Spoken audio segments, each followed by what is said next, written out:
तो आज हम टीजीटी 2021 के प्रश्नों को सॉल्व करेंगे। जो 2021 में पेपर हुआ था उसी को सॉल्व करेंगे। इसका पीडीएफ हम ग्रुप में अभी डलवा रहे हैं, तो ठीक है। तो पीडीएफ अभी हम डलवा रहे हैं, तो चलिए बहुत बातचीत नहीं करेंगे। जो टेस्ट नहीं दे पाए थे संडे वाला, तो एक काम करेंगे कि आप, ये नंबर दिया गया है, मेरा नंबर नीचे देखिए 7068626242 है। आप इस पर मैसेज कर देंगे। देखिए भैया, हमारी तरफ से किसी भी टेस्ट का कोई पैसा आपसे नहीं लिया जाएगा। जो भी टेस्ट हो रहे हैं किसी भी प्रकार का कोई चार्ज किसी से न तो लिया जा रहा है न तो लिया जाएगा।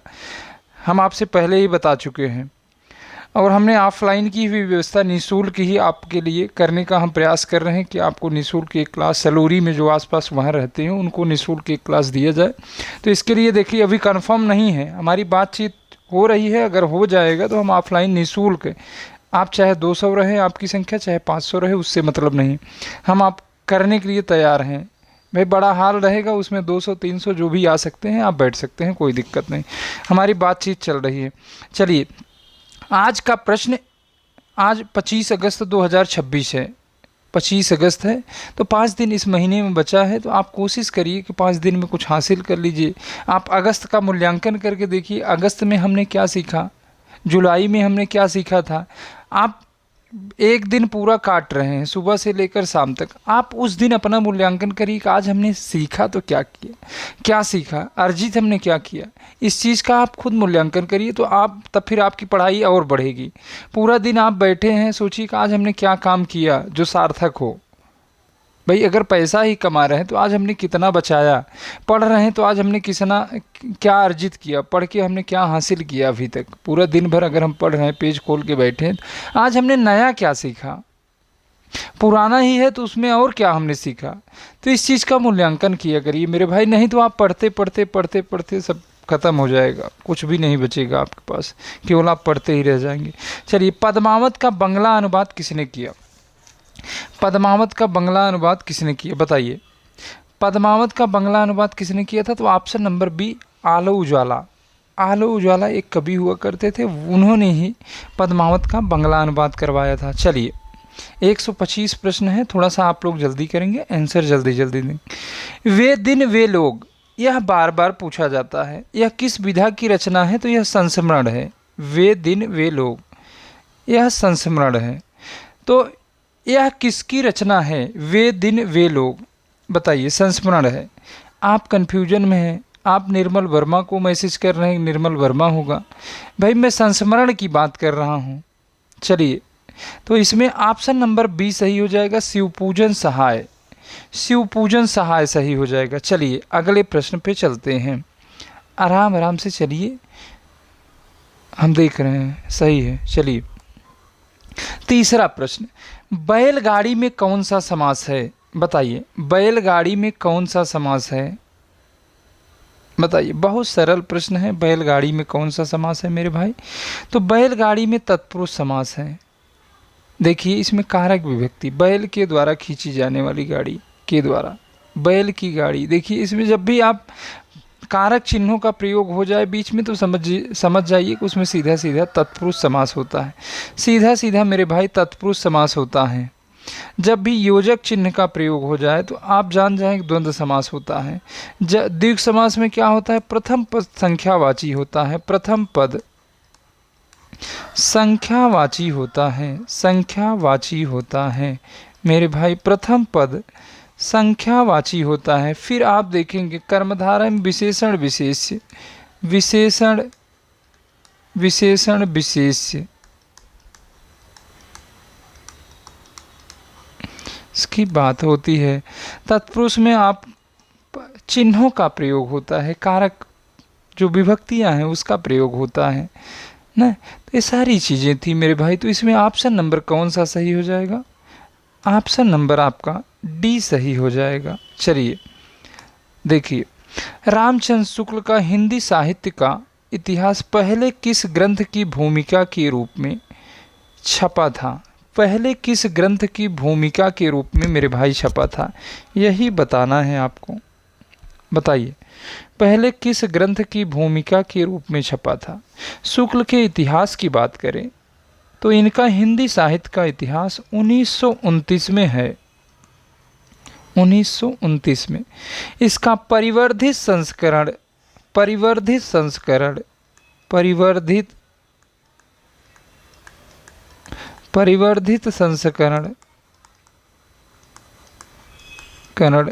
1940 में आया था। फिर उसके बाद 2025 में इसका पुनर्नवा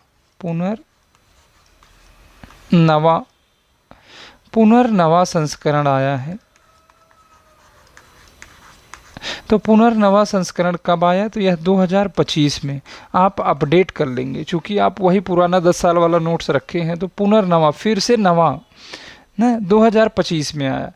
तो यह हिंदी शब्द सागर की भूमिका के रूप में रचा गया था। हिंदी शब्द सागर की भूमिका के रूप में, देखिए कहाँ है, तो हिंदी शब्द सागर, देखिए हिंदी साहित्य सागर रहे तो ऑप्शन नंबर ए सही हो जाएगा। ऑप्शन नंबर ए, हिंदी शब्द सागर की भूमिका के रूप में। पुनर्नवा 1925 में। परिवर्धित संस्करण की बात करें तो 1940 में। ये सारी जानकारी। वैसे शुक्ल जी का इतिहास 1929 में था, आप जानते हैं, ये चीज़ आप जानते हैं। चलिए अब हम अगले प्रश्न पे चल रहे हैं मेरे भाई, अगले प्रश्न पे चल रहे हैं। चलिए 125 प्रश्न पूरा देखेंगे। निम्नलिखित में से भारतेंदु हरिश्चंद्र की रचना नहीं है, बताना है आपको। भारतेंदु हरिश्चंद्र की रचना नहीं है, बताइए। भारतेंदु हरिश्चंद्र की रचना नहीं। सारी रचनाएं हिंदी भाषा 1890 में है। यह प्रश्न TGT 2021 में पूछा गया था। चलिए, सारी रचनाएं भारतेंदु हरिश्चंद्र की हैं। आषाढ़ महात्म भारतेंदु हरिश्चंद्र की रचना है नहीं है, बल्कि यह वैशाख महात्म्य हो जाएगा। वैशाख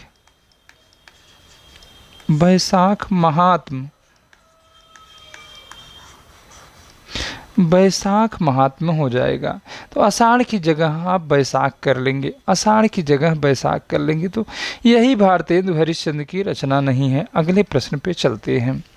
संस्कृत के प्रथम नाटककार आपको बताना है। संस्कृत के प्रथम नाटककार बताइए। संस्कृत के प्रथम नाटककार के बारे में आपको बताना है। तो संस्कृत के प्रथम नाटककार भास थे। ऑप्शन नंबर डी सही हो गया, भास थे। अब थोड़ा सा हम जानेंगे भास के बारे में, एरो लगा के लिखें।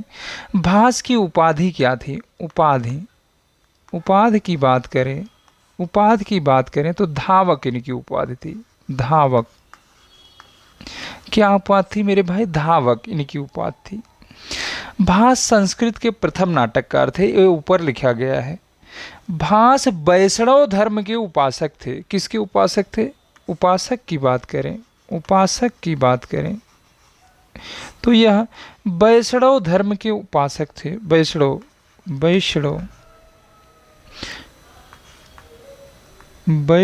धर्म के उपासक थे। भास की बात कर रहे हैं। भास प्रसाद, माधुर्य, ओज तीनों गुणों का कवि था। भास प्रसाद,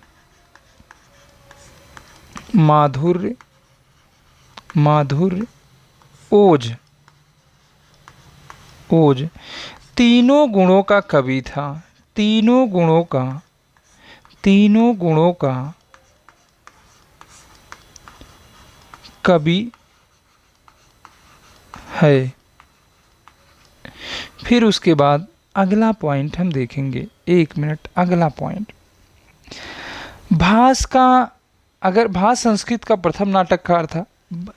अब देखिए, भास ने कुल 13 नाटकों की रचना की है। 13 नाटकों की, कुल 13 नाटकों की रचना की है। भास ने कुल कितने नाटकों की रचना की? तो 13 नाटकों की। देखिए, भास ने जिन 13 नाटकों की रचना की उसे 4 भागों में बांटा है। तो पहला इन्होंने जो बांटा वह रामायण मूलक।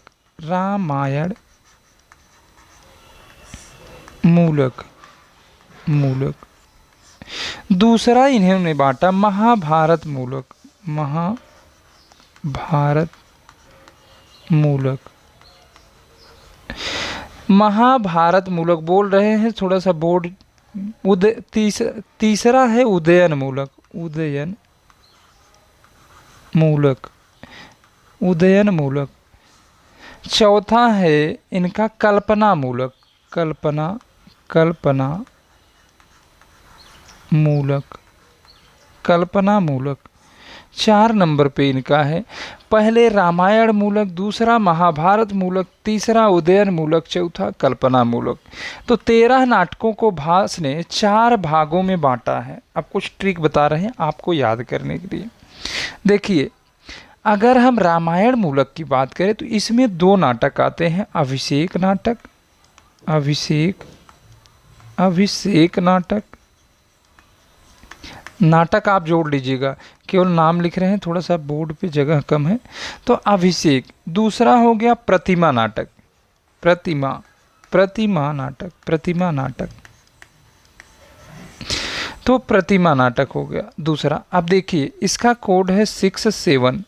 अब ट्रिक बना लीजिए।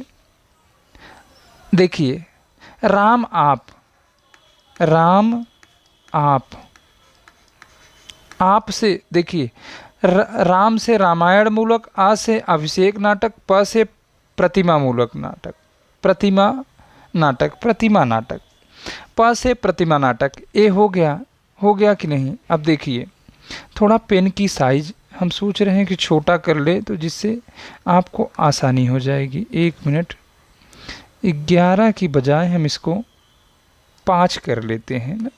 अब ठीक है, थोड़ा सा आप मैनेज करेंगे। चलिए, अब महाभारत मूलक की बात करें तो इसमें आपका मध्यम व्यायोग, मध्यम, मध्यम, मध्यम व्यायोग बोल रहे हैं, आप उसको सुनेंगे। व्यायोग ट्रिक बता दें याद करने का, नहीं मध्यम व्यायोग। दूत वाक्यम, दूत वाक्यम,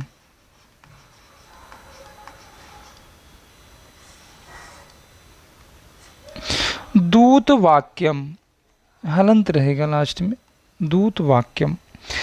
उसके बाद कर्णभार, कर्ण भार, कर्णभार है। फिर उसके बाद दूत घटोत्कच, दूत घटोत्कच, दूत घटोत्कच,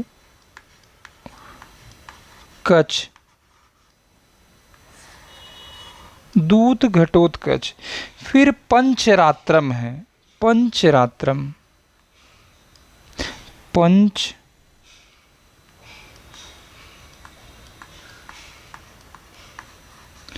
पंचरात्रम है। फिर उसके बाद अगर बात करें तो उरुभंगम, उरुभंगम,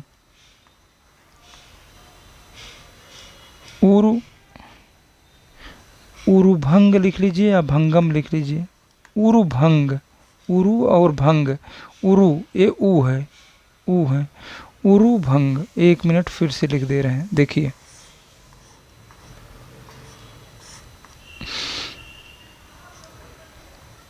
देखिए कलर बदल के लिख दे रहे हैं, उरुभंग।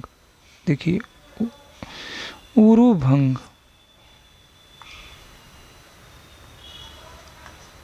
उरुभंग लिख लीजिए,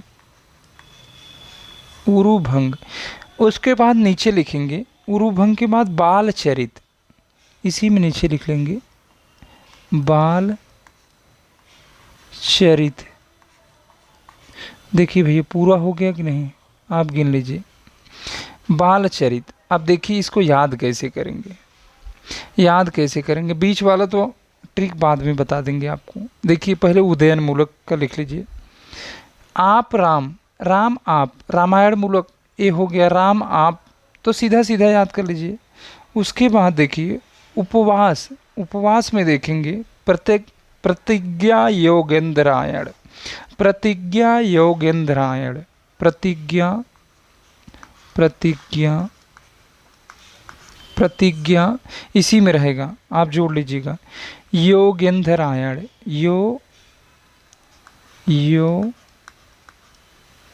गंध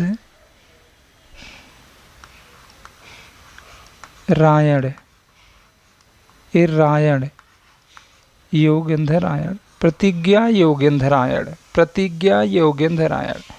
फिर इसमें देखिए स्वप्न वासव दत्तम, या स्वप्न वासव दत्तम, स्वप्न वासव दत्तम, ये दो नाटक आपके उदयन मूलक में हो गए, उदयन मूलक में हो गए। ये महाभारत मूलक हो गया, ये रामायण मूलक हो गया। फिर अब देखिए जो कल्पना मूलक है उसको नीचे ला रहे हैं। एक मिनट, कल्पना मूलक को आप यहाँ से थोड़ा हटा देंगे, इसको नीचे लिख ले रहे हैं ना। अब देखिए कल्पना मूलक हम नीचे लिख ले रहे हैं। अब देखिए कल्पना मूलक, कल्पना मूलक, कल्पना मूलक की बात करें तो देखिए इसमें आपका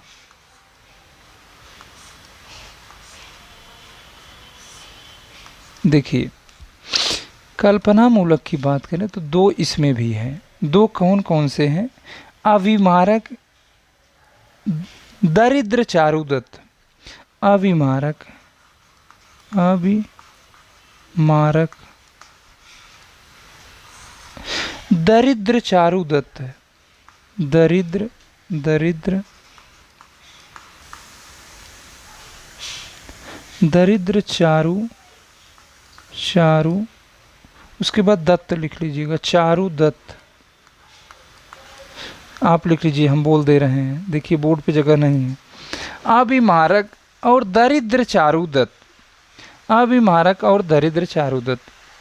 अगर इसमें अंकों की बात करें तो यहाँ 6 अंक है, इसमें 4 अंक हैं। प्रतिज्ञा योगेंद्रायण में 4 अंक हैं, इसमें 4 अंक हैं। स्वप्न वासव दत्ता में 16 अंक हैं। तो मेरे भाई सीधा देखिए रामायण मूलक जब आप याद करेंगे तो इसमें राम आप याद कर लीजिए, राम आप 67। देखिए एक कोड बना लीजिए, ट्रिक, राम आप 67। राम का मतलब रामायण मूलक, आ का मतलब अभिषेक नाटक, प का मतलब प्रतिमा नाटक, ये हो गया।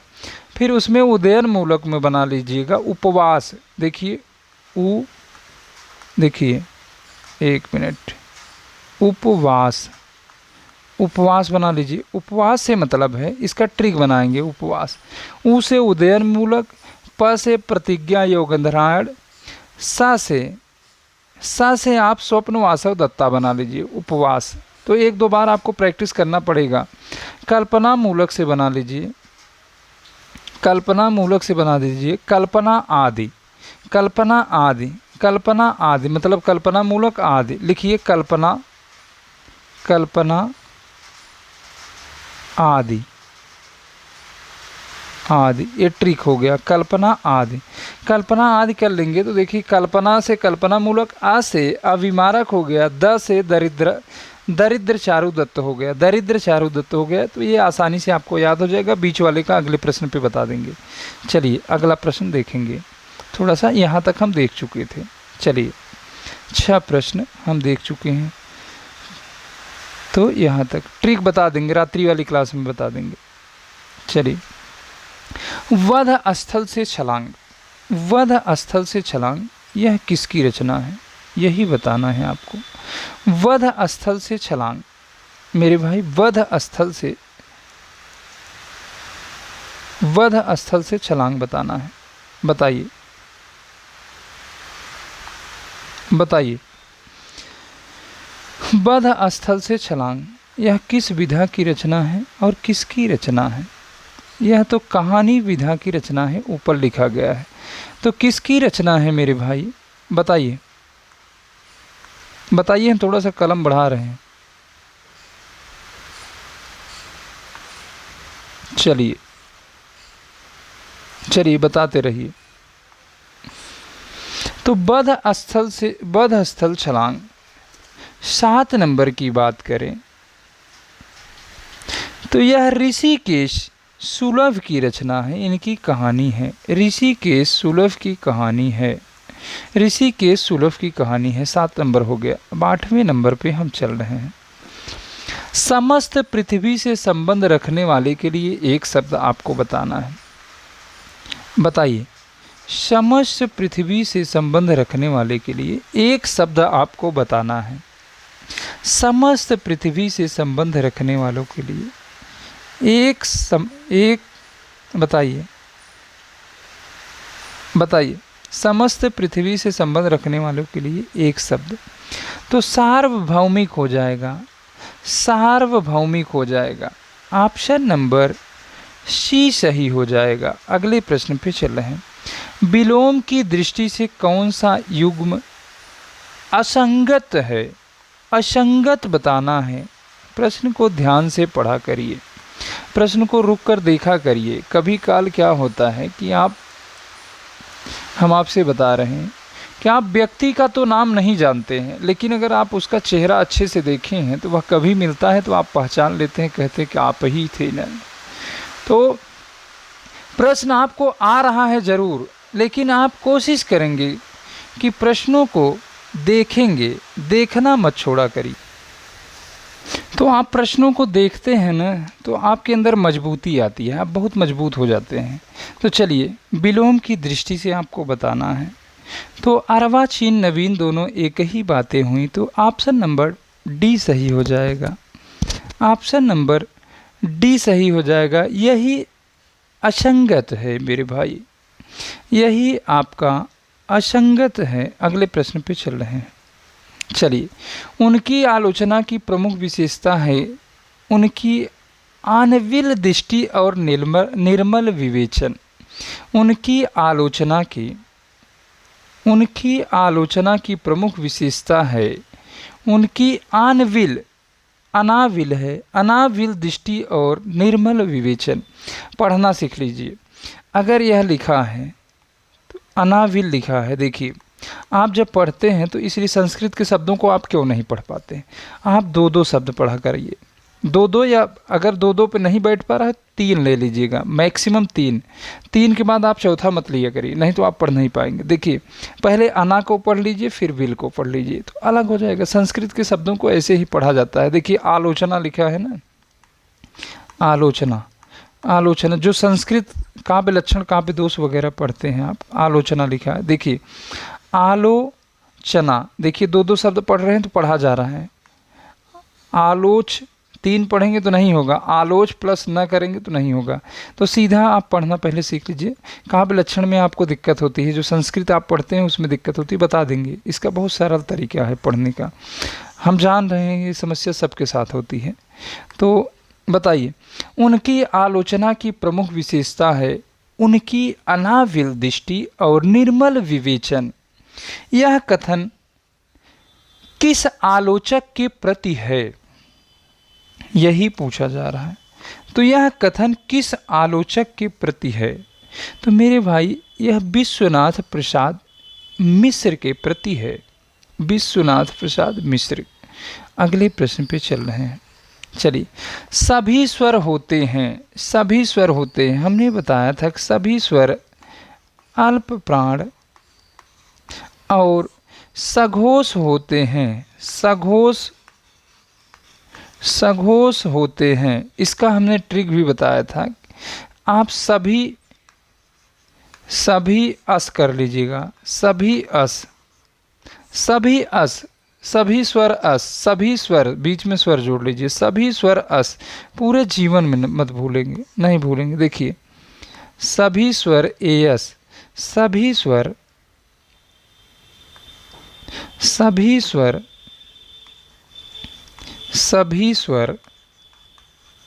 एयस, यस से सघोष हो गया या घोष कहते हैं, ए से अल्प प्राण हो गया, सभी से सभी स्वर एयस। 2-3 बार रट लीजिए मेरे भाई, सभी स्वर एयस। तो आइए विकल्प को देखते हैं। सभी स्वर होते हैं तो सभी स्वर अल्प प्राण होते हैं मेरे भाई। सभी स्वर एयस, सभी स्वर एयस, सभी स्वर एयस। रटते रहिए, बैठे हैं तो बोलते रहिए सभी स्वर एयस, आजीवन आपका काम हो जाएगा। तो सभी स्वर एयस, आज से अभी तक जो भी आप पढ़े हैं छोड़ दीजिए उसको, सभी स्वर एयस रटिए। सभी स्वर होते हैं एयस होते हैं, अल्प प्राण सघोष होते हैं। उसके बाद नहीं याद करना है, स्वर महाप्राण होता ही नहीं है। स्वर अघोष होते ही नहीं हैं, तो सभी स्वर अल्प प्राण सघोष ही होते हैं। तो 11 हो गए थे। अभी तक आपका कितना सही हुआ ईमानदारी से बताइए। चलिए हाँ, राकेश तिवारी जी बहुत अच्छा, 10 सही हुए अभी आपका। विपिन, शिवानी, बहुत अच्छा बहुत अच्छा। हम देख रहे हैं किसका कितना सही हो रहा है, हमारी भी दृष्टि आप पर बनी है। ये मत सोचिएगा कि आपसे पैसा नहीं ले रहे हैं तो हम आपको नहीं देख रहे हैं, फिर भी हम देख रहे हैं आपको। ऐसी बात नहीं, पैसे वाली तो बात ही नहीं है कि हम आपसे पैसा लें, ऐसी कोई बात नहीं है। जो भी चीज़ हम आपको देंगे निःशुल्क देंगे, पूरी निष्ठा पूरी ईमानदारी से देंगे। हाँ, लेट लतीफ़ हो सकता है कि आज के बजाय हम आपको कल करवाएं, तो थोड़ा सा इधर उधर आगे पीछे होगा तो उसको आप मैनेज करेंगे मेरे भाई। क्या होता है कि कई क्लास हो जाती है तो फिर हम भी थक जाते हैं, नहीं कर पाते हैं। जो कलम है ना प्लास्टिक की है, इसको ज़्यादा देर तक आप लिख नहीं पाएंगे, 1 घंटे से 1.25 घंटे से ज़्यादा। चलिए, तो ऑप्शन नंबर डी सही हो जाएगा। अगले प्रश्न पे चलते हैं। द्रुत विलंबित छंद का लक्षण है कि इसके प्रत्येक चरण में होते हैं। इसके प्रत्येक चरण में होते हैं मेरे भाई, क्या होते हैं बताइए, क्या होते हैं, इसका लक्षण बताना है। तो इसका ट्रिक था नभ भर, नभ भर द्रुत विलंबित, न से नगड़ भगड़ भगड़ रगड़। तो देखिए, 1 बार नगड़, 2 बार भगड़, 1 बार रगड़, तो 121 बनेगा। नभ भर द्रुत विलंबित, देखिए 1 बार नगड़, 2 बार भगड़, 1 बार रगड़, तो ये देखिए आ गया ना नभ भर। नभ भर को आप याद करें, नभ भर द्रुत विलंबित, देखिए न है, म नहीं है, तो नभ भर, नभ भर द्रुत विलंबित। तो टोटल 12 वर्ण होते हैं। एक गण में कितने वर्ण होते हैं? एक गण बराबर 3 वर्ण होते हैं। 3 वर्ण ना, वर्ण नहीं है, 3 वर्ण है। 3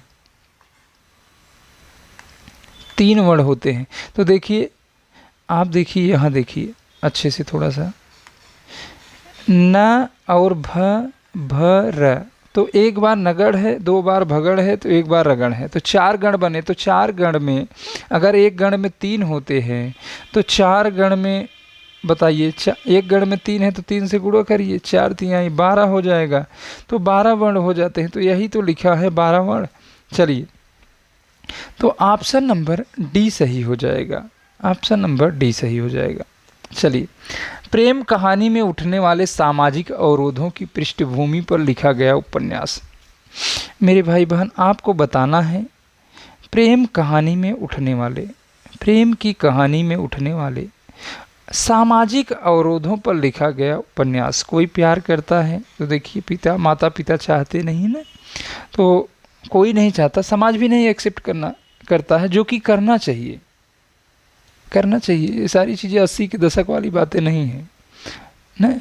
अगर हम एक दूसरे से खुश हैं तो चीज़ें होनी चाहिए।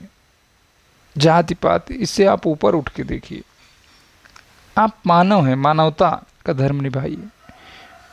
जाति पात बस एक केवल भ्रम है। अगर आपका जहाँ भी मन बैठ रहा है, देखिए इस पे ज्ञान देने वाली बात नहीं।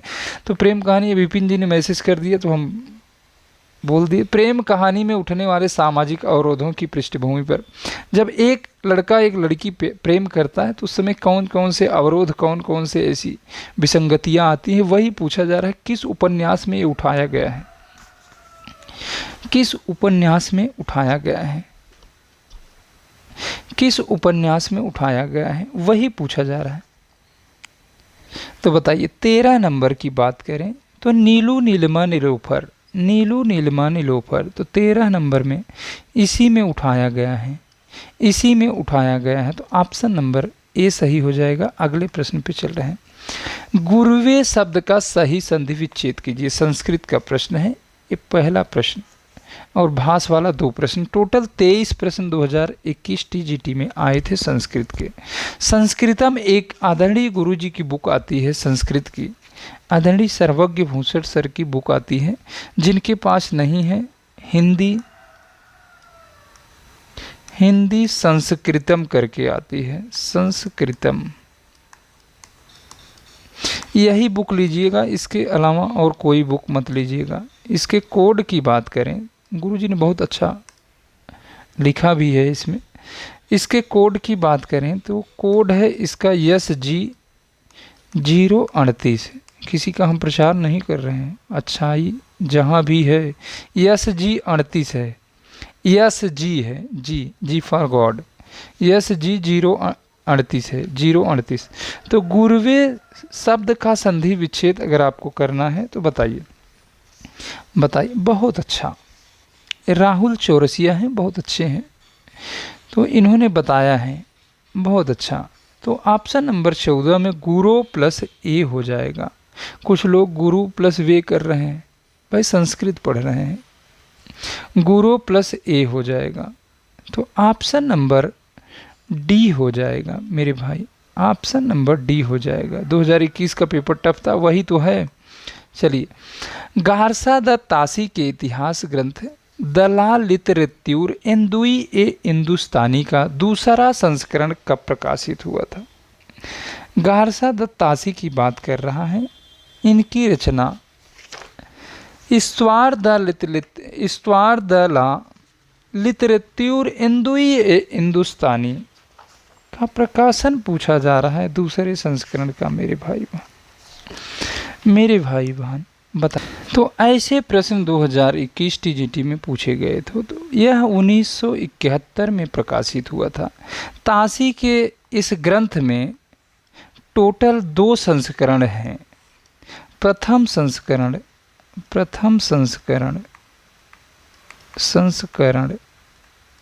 और द्वितीय संस्करण। मेरे भाई 2 संस्करण हैं।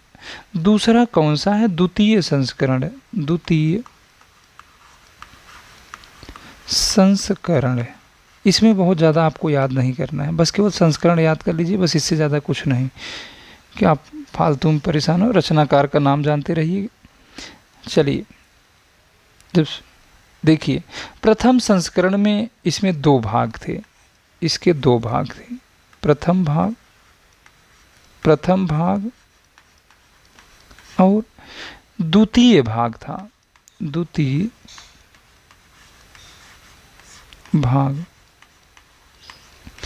प्रथम भाग और द्वितीय भाग। प्रथम भाग इसका 1839 में था, 1839 ईस्वी में था।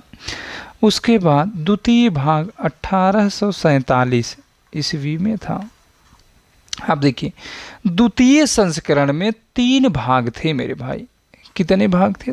3 भाग थे। द्वितीय संस्करण में 3 भाग थे। 3 भाग थे, प्रथम, द्वितीय, तृतीय। प्रथम, द्वितीय और तृतीय। आप लिख लेंगे 3 भाग। 3 भाग थे। अगर तीनों भागों की बात करें तो इसके प्रथम 2 भाग 1870 में, यह भी 1870 में था, यह भी 1870 में था, ईस्वी जोड़ लीजिएगा। यही आपका अंतिम 1871 ईस्वी में था। तो यही पूछा जा रहा है, द्वितीय संस्करण का प्रकाशन कब प्रकाशित हुआ? द्वितीय संस्करण कब प्रकाशित हुआ था? तो हमेशा लास्ट वाला लेते हैं हम, जब अंतिम हो। तो 1871 ईस्वी में हुआ था। चलिए अगले प्रश्न पे चलते हैं मेरे भाई। अगले प्रश्न पे, कविता की नई तारीख। कविता की नई तारीख बताइए। कविता की नई तारीख किसकी कहानी है? कविता की नई तारीख किसकी कहानी है? 16 नंबर प्रश्न है, बताइए। कविता की नई तारीख काशीनाथ सिंह की है। काशीनाथ सिंह की बात करें तो काशीनाथ सिंह की अन्य रचनाओं की बात करें तो देखिए, काशीनाथ लोग बिस्तरों पर।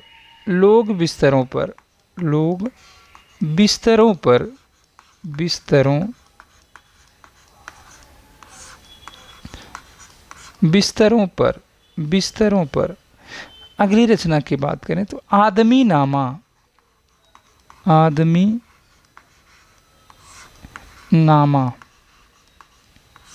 आदमी नामा, सदियों का संताप, सदियों का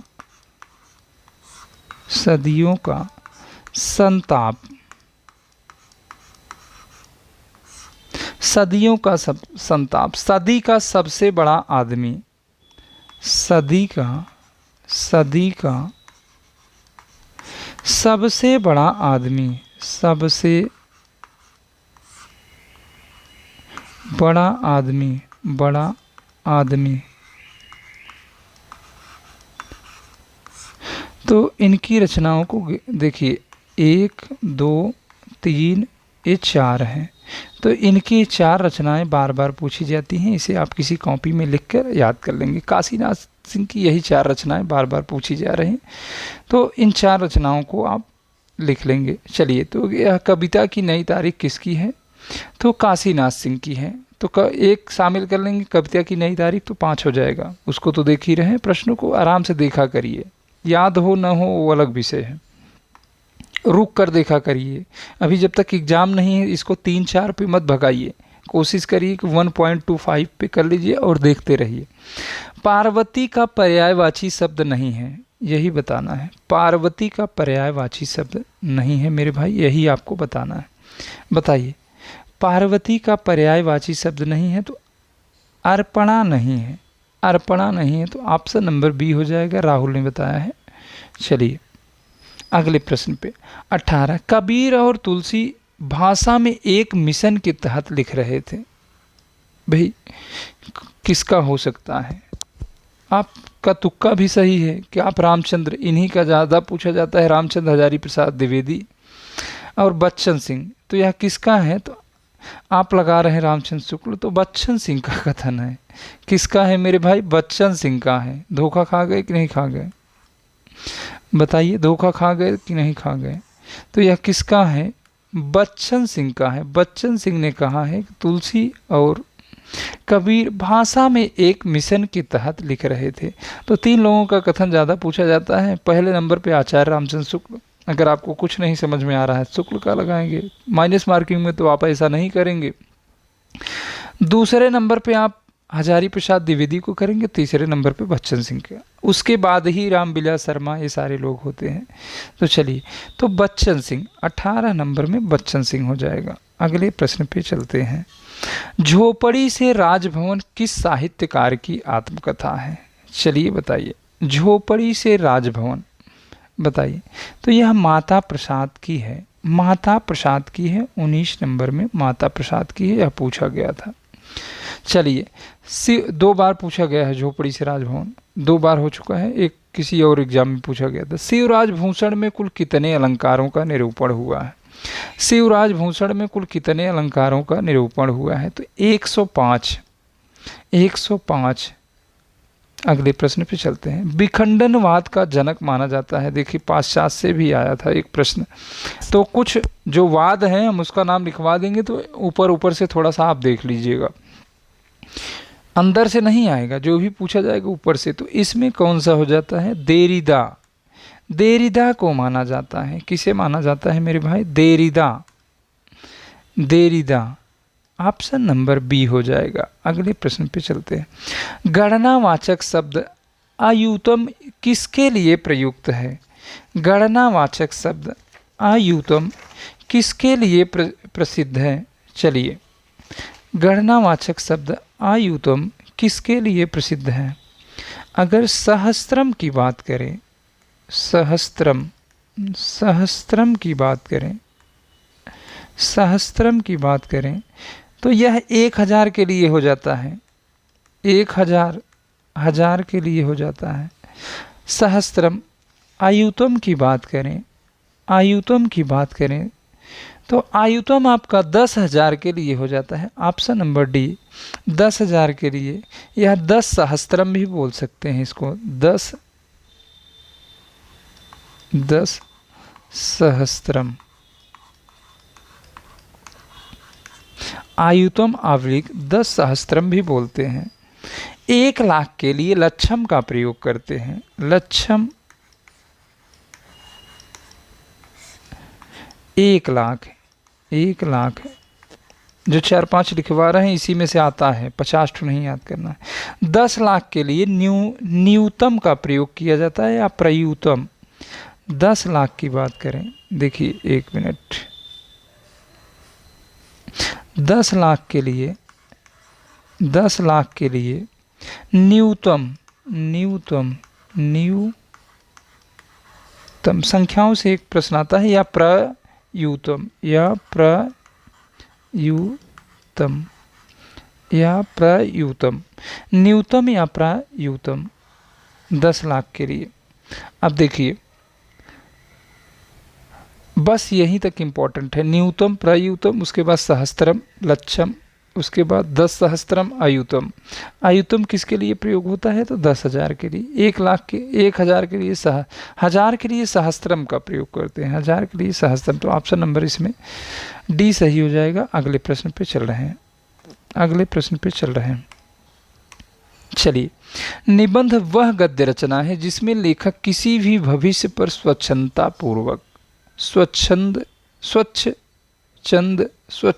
पूर्वक, हमने बताया था पढ़ने के लिए ना, जब नहीं सेट होगा तो 3 को लेंगे मैक्सिमम। देखिए स्वच्छंदता पूर्वक, स्वच्छंदता, 2 को पढ़ रहे हैं, स्वच्छंदता पूर्वक, परंतु एक विशेष सौष्ठव, संहिति और व्यक्तिकता के साथ अपने भावों, विचारों और अनुभवों को व्यक्त करता है। यह परिभाषा किस विद्वान की है? बताइए, यह परिभाषा किस विद्वान की है? चलिए, तो यह भगीरथ मिश्र की है मेरे भाई, भगीरथ मिश्र की। अगले प्रश्न पे चलते हैं, 25 नंबर। कोई व्यक्ति या वस्तु जिस आधार से अलग होती है, कोई व्यक्ति या वस्तु जिस आधार से अलग होती है, उस आधार में कौन सा कारक प्रयुक्त होता है? कारक जानते हैं, कोई व्यक्ति या वस्तु, अगर पेड़ से पत्ता अलग हो रहा है तो उसमें अपादान, जब अलगाव की बात हो तो अपादान कारक होता है, तो अपादान कारक होता है। चलिए 25 हो गया। अब 26 नंबर प्रश्न पे चल रहे हैं, थोड़ा सा आप जल्दी करिए। पक्षी का पर्यायवाची नहीं है, ये सरल प्रश्न है, इसमें जल्दी करिए। पक्षी का पर्यायवाची नहीं है तो शकुंद नहीं है, ऑप्शन नंबर सी हो जाएगा, शकुंद नहीं है। पक्षी का पर्यायवाची नहीं, शकुंद। चलिए, विधा की दृष्टि से सुमेलित नहीं है, विधा की दृष्टि से सुमेलित नहीं है तो अत्र कुशलम तत्रास्तु पत्र साहित्य है। तो यह किसका है? रामविलास शर्मा का है, रामविलास शर्मा का है। अपनी धरती अपने लोग, यह भी रामविलास शर्मा का आत्मकथा है, तो दोनों सही भी है। विधा की दृष्टि से यह पत्र है, अत्र कुशलम तत्रास्तु, यह पत्र है, यह पूछा जाता है रामविलास शर्मा। अपनी धरती अपने लोग कथा, आत्मकथा, ये भी सही है विधा की दृष्टि से। व्यक्तित्व की झांकियाँ, रेखा चित्र है, यह बनारसी दास चतुर्वेदी की है, बनारसी दास चतुर्वेदी का रेखा चित्र है। चतुर्वेदी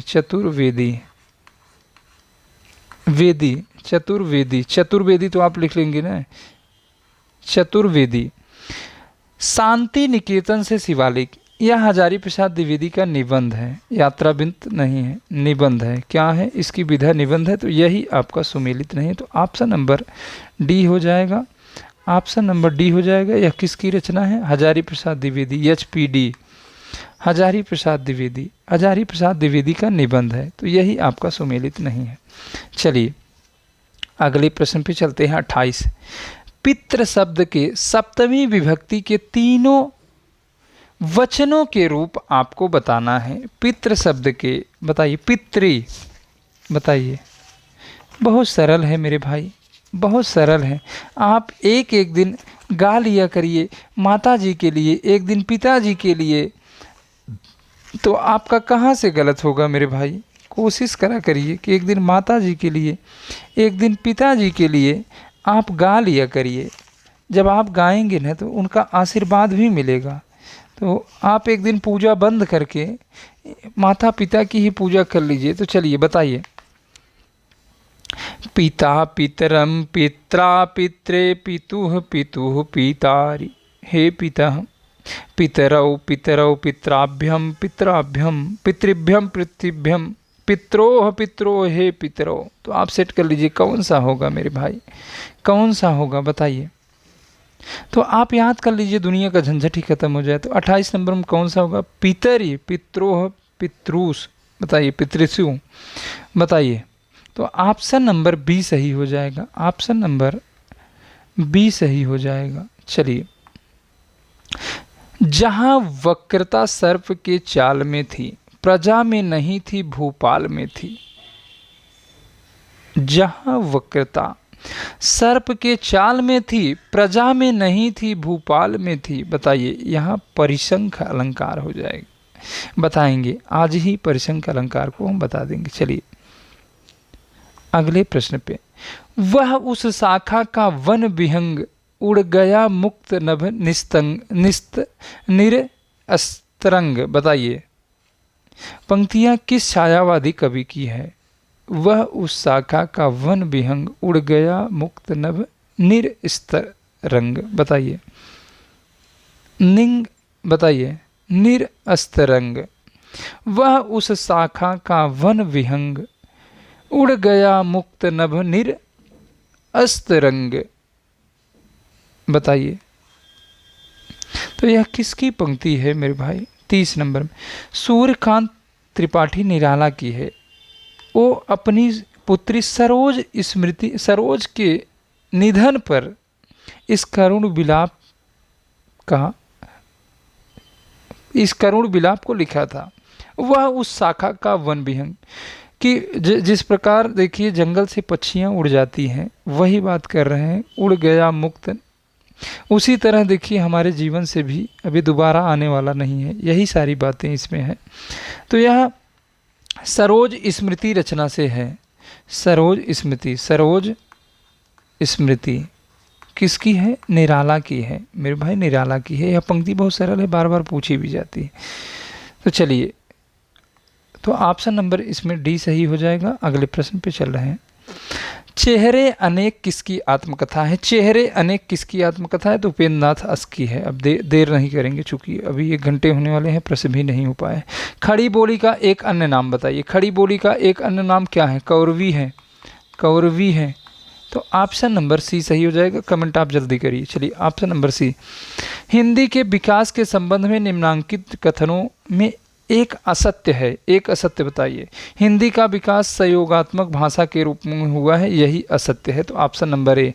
बाकी हिंदी का विकास 1000 ईस्वी के अपभ्रंश के 1000 ईस्वी के आसपास ही माना जाता है। तो हिंदी अपभ्रंश के बाद की भाषा है, ये तो सही है। अपभ्रंश के बाद ही हिंदी का विकास। हिंदी वियोगात्मक है, ये भी सही है। अगले प्रश्न पे चलिए, अगले प्रश्न पे चलिए। निम्नलिखित में रचनाकारों के असंगत युग्म का चयन कीजिए। हे मेरी तुम केदारनाथ अग्रवाल, हे मेरी तुम केदारनाथ अग्रवाल का ये भी सही है। फूल नाम है एक त्रिलोचन का, ये भी सही है। नीली रेखा तक भवानी प्रसाद मिश्र का लोग भूल गए, यही आपका सुमीलित नहीं है, रघुवीर सहाय की है। रघुवीर सहाय की है। चलिए ऑप्शन नंबर डी हो जाएगा। जल्दी करिए, थोड़ा सा स्पीड बढ़ा दें, लौट कर आया हुआ के लिए प्रयुक्त शब्द बहुत सरल है। लौट कर आया हुआ के लिए प्रयुक्त शब्द प्रत्यागत, ऑप्शन नंबर डी। चलिए स्पीड बना लीजिए। कलचुर राजवंश की 7 नायिकाओं के नक्सिक वर्णन से संबंधित ग्रंथ है। कलचुर राजवंश की 7 नायिकाओं के नक्सिक वर्णन से संबंधित ग्रंथ है, बताइए। 36 नंबर में उक्ति व्यक्ति प्रकरण की बात करें तो दामोदर शर्मा की रचना है। कुवलय माला उद्योतन सूरी की है। वर्ण रत्नाकर ज्योतिश्वर ठाकुर, बताइए। राउरबेल किसकी है, तो रोड़ा कवि की है। यह रोड़ा कवि की। तो कौन सा हो जाए, किसमें वर्णन है, तो इसमें ऑप्शन नंबर बी सही हो जाएगा। तो ऑप्शन नंबर बी, 36 में ऑप्शन नंबर बी सही हो जाएगा। चलिए राउरबेली। अगले प्रश्न पे, शोभा बरसाने न बखाने जात केहू भांति आने है पहाड़ मानो काजर के ढोए के, बताइए। तो यह किसकी पंक्ति है? तो यह सेनापति की पंक्ति है। चलिए, प्रकृति चित्रण से संबंधित थे। न धर्म वृद्धेषु वयः समीक्षते, यह सूक्ति किसकी है? एक चीज यहां आप सुन लीजिए, जब भी कोई सूक्ति पूछी जाए तो पहले नंबर पे अगर आपको नहीं समझ में आ रहा है तो कालिदास को प्राथमिकता देंगे, जो प्रसिद्ध कवि हैं उनको प्राथमिकता देंगे। अगर समझ में आ रहा है तब तो आप विकल्प ढूंढ के लगाएंगे, नहीं तो आप कालिदास को प्राथमिकता देंगे, चूंकि उन्हीं से पूछा जाता है। चलिए बताइए, न धर्म वृद्धेषु वयः समीक्षते, बताइए। तो यह कालिदास की है, महाकवि कालिदास की है। चलिए, किसकी है? कालिदास की है। किसकी है? कालिदास की। कालिदास की रचनाओं में, चलिए ज़्यादा लंबी क्लास हो जाएगी। ग्लोबल गांव के देवता उपन्यास में सर्वोच्च देवलोक की बात किया जा रहा है, बताइए। ग्लोबल गांव के देवता में सर्वोच्च देवलोक कौन, किसे माना जाता है? बताइए, ग्लोबल गांव के देवता में सर्वोच्च देवलोक किसे माना जाता है? बताइए। तो न्यूयॉर्क को माना जाता है। न्यूयॉर्क, न्यूयॉर्क, न कि लंदन। लंदन में ही है न्यूयॉर्क, तो न्यूयॉर्क को माना जाता है। चलिए, नमः शब्द के योग में विभक्ति है, विभक्ति से एक प्रश्न आता है। नमः शब्द में विभक्ति है तो चतुर्थी है। आप पढ़े थे नमः स्वास्थी स्वाहा, नमः, नमः स्वास्थी, कामा लगा के लिखते जाइएगा, स्वास्थी, नमः स्वस्ति, नमः स्वस्ति या स्वास्थी लिख लीजिए, स्वाहा, स्वाहा।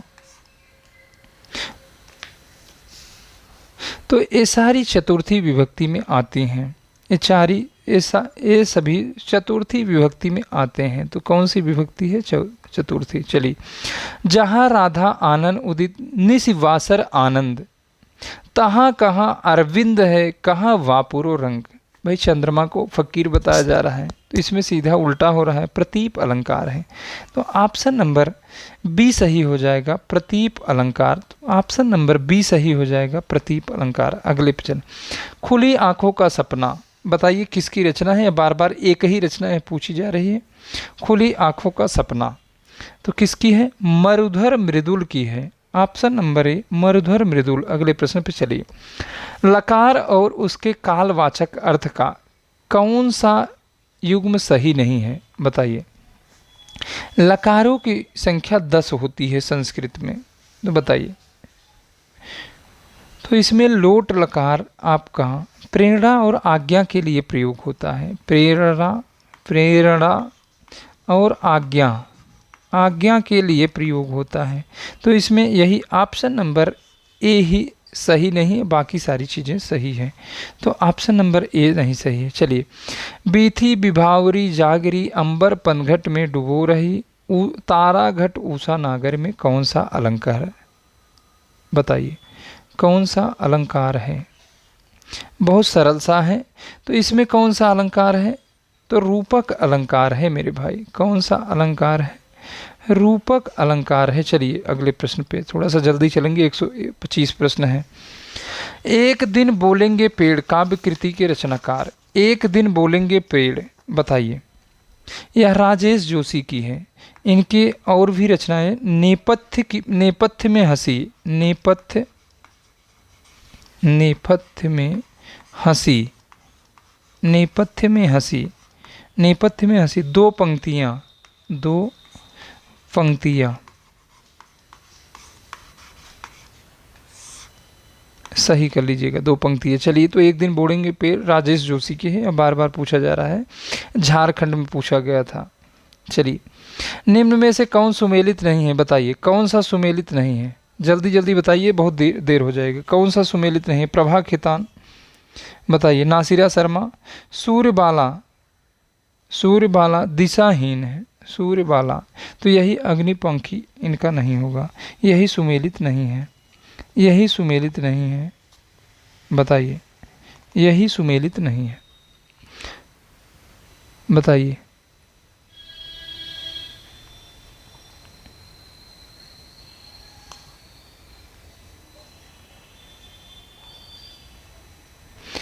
अन्य से अनन्य प्रभा कितान की आत्मकथा है। चलिए अगले प्रश्न पे चल रहे हैं। ब्रज भाषा का विकास अपभ्रंश से हुआ है। ब्रज भाषा का विकास आपसे पूछा जा रहा है। ब्रज भाषा का विकास, जो भी पश्चिमी हिंदी के अंतर्गत भाषाएं आती है उनका विकास सौर सैनी अपभ्रंश से हुआ है, तो ऑप्शन नंबर ए हो जाएगा। मागधी अपभ्रंश से बिहारी हिंदी का विकास होता है। बिहारी हिंदी का विकास होता है। हिंदी का विकास होता है। बिहारी हिंदी में 3 बोलियां आती हैं, मगही, मैथिली, उसके बाद भोजपुरी। मगही, मैथिली, भोजपुरी। तो मेरे भाई बिहारी हिंदी से भोजपुरी, मगही, ये मगही है, मगही, उसके बाद मैथिली का, तो यहाँ तक हम देख चुके थे। तो ब्रज भाषा का विकास अपभ्रंश से हुआ है, तो सौर सैनी अपभ्रंश से हुआ है। सौर सैनी अपभ्रंश से हुआ है। तो आगे चलें। चलिए,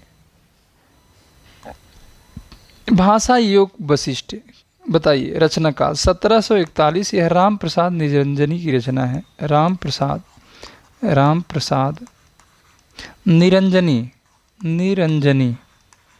तो इसे आप याद कर लेंगे, ये बार बार पूछी जा रही है। 1741 राम प्रसाद निरंजनी। थोड़ा सा स्पीड बढ़ा दीजिए, आप लोग भी, हम भी बढ़ा रहे हैं। तुम्हें सौंपता हूँ किसकी काव्य रचना है। तुम्हें सौंपता हूँ किसकी काव्य रचना है, तो किसकी है मेरे भाई? बहुत अच्छा, डी, त्रिलोचन की है। तुम्हें सौंपता हूँ त्रिलोचन की है। चलिए अगले प्रश्न को बताइए। अंग्रेज किस भाषा का शब्द है? अंग्रेज किस भाषा का शब्द है? अंग्रेज किस भाषा का शब्द है? तो फ्रेंच भाषा का शब्द है। अंग्रेज किस भाषा का शब्द है? तो फ्रेंच भाषा का शब्द है। अंग्रेज किस भाषा का शब्द है? तो फ्रेंच भाषा का शब्द है। पार्श्वचरित के रचयिता, पार्श्वचरित किसकी रचना है? पार्श्वचरित किसकी रचना है? तो वादिराज। तो ऑप्शन नंबर आपका डी हो जाएगा। ऑप्शन नंबर डी हो जाएगा। अगले प्रश्न पे चलते हैं। तुलसी गंग दुई भय सुखविन के सरदार, बताइए। यह तो बहुत सरल है, भिखारी दास की है। ऑप्शन नंबर ए ही हो जाएगा। चलिए अगले प्रश्न पे चल रहे हैं। संस्कृत के किस ग्रंथ का आरंभ श्री शब्द से तथा समापन लक्ष्मी शब्द से होता है? बताइए। संस्कृत के किस ग्रंथ का आरंभ श्री शब्द से समापन लक्ष्मी शब्द से होता है? बताइए।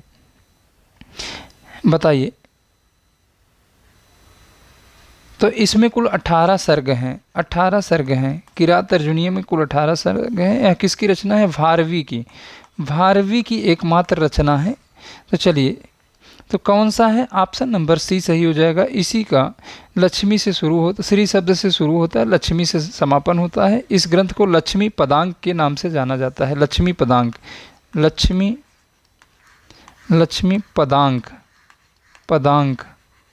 चलिए अगले प्रश्न पे चल रहे हैं। तुलसीदास ने कौन सी रचना अपनी शारीरिक पीड़ा के निवारण के लिए लिखा था? तो हनुमान बाहुक। इनकी यह अंतिम रचना भी हो जाती है, हनुमान बाहुक। अगले प्रश्न पे चल रहे हैं।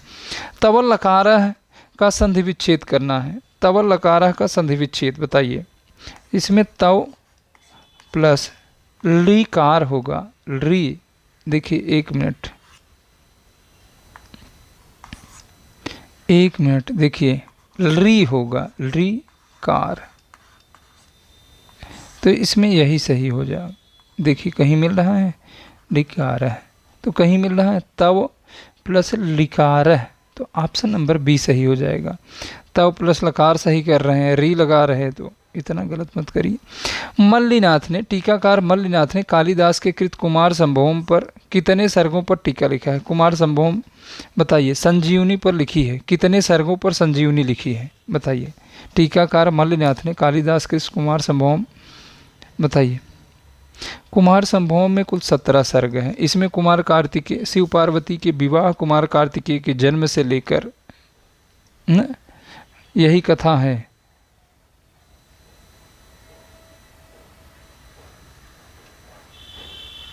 आगे तो 8 हो जाएगा। ऑप्शन नंबर सी 8 हो जाएगा। ऑप्शन नंबर सी 8 हो जाएगा। अगले प्रश्न पे चल रहे हैं। 56 हो गया। 57 बताइए। थोड़ा सा कट गया है 57। हम प्रयास कर रहे हैं, अगर छोटा हो जाएगा, छोटा नहीं होगा। चलिए। किंतु उस दिन यह सिद्ध हुआ जब कोई भी मनुष्य अनासक्ति होकर चुनौती देता है कि इतिहास को, उस दिन नक्षत्रों की दिशा बदल जाती है। तो यह अंधा युग का है, प्रश्न आपको नहीं दिख रहा है तो हम इसलिए इसको PDF भेज देंगे, आप देख लीजिएगा, अंधा युग का है। चलिए 59 नंबर में बताना है, 59 नंबर में आपको बताना है। 58 हो गया, 59 नंबर, थोड़ा सा जल्दी करेंगे। 59 नंबर तो ऑप्शन नंबर डी हो जाएगा। द्रक्षत शब्द दृश्य धातु के किस लकार से है, तो वचन एवं पुरुष बताना है, तो यह लिट लकार, ऑप्शन नंबर डी सही हो जाएगा। चलिए 59 नंबर, 58 हो गया, 59। अंतःकरण की वित्तियों के चित्र का नाम कविता है, अभी कल टेस्ट में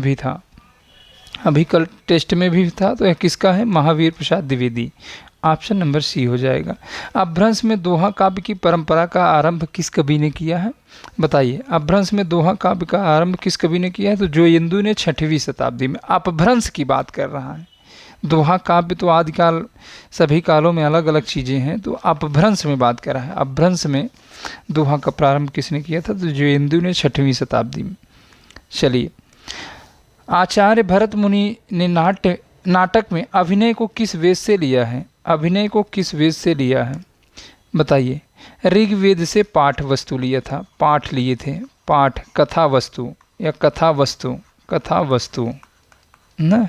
सामवेद से तो गान लिए थे, गान लिए थे।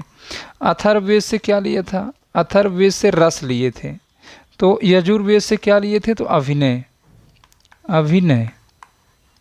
तो बताइए, यजुर्वेद से अभिनय, तो ऑप्शन नंबर सी। अभिनय को किस वेद से लिया था, तो यजुर्वेद से। चलिए अगले प्रश्न पे, लिपि के विकास का क्रमिक सोपान बताना है, बताइए। ये प्रश्न बार बार तीसरी चौथी बार है इस प्रश्न का रिपीट होते हुए पूछा गया है। तो पहले चित्रलिपि, फिर सूत्र लिपि, फिर प्रतीकात्मक लिपि, तो ऑप्शन नंबर सी ही सही होगा। विपिन ने बताया है ऑप्शन नंबर सी। देखिए, चित्रलिपि, सूत्रलिपि, फिर प्रतीक लिपि, CSP हो गया, फिर भाव लिपि, या देखिए भाव लिपि हो गया। चलिए, तो CSP कर लीजिएगा, ट्रिक बना लीजिएगा, CSP भाव लिपि। तो आपको जहाँ मिलेगा तो CSP से आपको याद रहेगा, चित्रलिपि, सूत्रलिपि, फिर प्रतीकात्मक लिपि, फिर भाव लिपि। CSP भाव से याद कर लेंगे। इस लिपियों का यही क्रमिक सोपान है, विकास का चरण है। हिंदी नई चाल में ढली है, बताइए। 1873, बताइए, बहुत सरल सा है, 1873। तो यह काल चक्र भारतेंदु की किस पुस्तक में अंकित है, तो यह काल चक्र। चलिए, निम्नलिखित में से कृतियों को उनके प्रकाशन वर्ष के अनुसार लगाइए, बताइए। भारत भारती कब है, 1912 में है। जय भारत 1952 में है, 1952 में है। साकेत 1931 में है, 1931 में है। यशोधरा 1932 में है, 1932 में है। अब लगा लीजिए क्रम, तो ऑप्शन नंबर कौन सा सही हो जाएगा, ऑप्शन नंबर बी सही हो जाएगा। भारत भारती 1912, साकेत 1931, यशोधरा 32 हो जाएगा, जय भारत 1952। तो भारत भारती के 3 खंड हैं, अतीत खंड, वर्तमान खंड और भविष्यत खंड। चलिए अगले प्रश्न पे चल रहे हैं। संस्कृत के किस कवि ने अपने लिए पदवाक्य प्रमाणक विशेषण का प्रयोग किया है, हमने बताया था, ट्रिक भी बताए थे ना, मामा उत्तर, उसके बाद 10, 77 भी बताए थे। भवभूति, पदवाक्य प्रमाणज्ञ, प्रामाणज्ञ, ये चीज़ हम आपको बता चुके हैं, ट्रिक है। बहुभूत की रचनाओं को याद करने का ट्रिक है। मामा मतलब मालती माधव में 10 अंक, महावीर चरितम दूसरे म से 7 अंक, उत्तर रामचरितम में 7 अंक।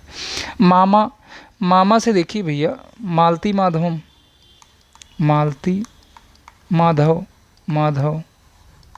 फिर दूसरे मामा से हमने बताया था, इसका मतलब महावीर चरितम। फिर ऊ से देखिए, उत्तर से उत्तर रामचरितम, आप लिख लीजिएगा, उत्तर रामचरितम। उत्तर रामचरितम हो गया। तो 1077, तो 10 इसके नीचे लिख लेंगे, 10 7 7, उसके बाद दोनों में 7 7 अंक हैं। किसकी रचना है? भवभूत की रचना है। उनकी उपाधि क्या है? पदवाक्य प्रमाणक उपाधि है। तो संस्कृत के किस कवि ने अपने लिए पदवाक्य प्रमाणक विशेषण का प्रयोग किया है? तो भवभूत ने। मामा उत्तर 1077 भवभूत पदवाक्य प्रमाणक, एक लाइन में याद कर लीजिए, भवभूत से यही प्रश्न आता है।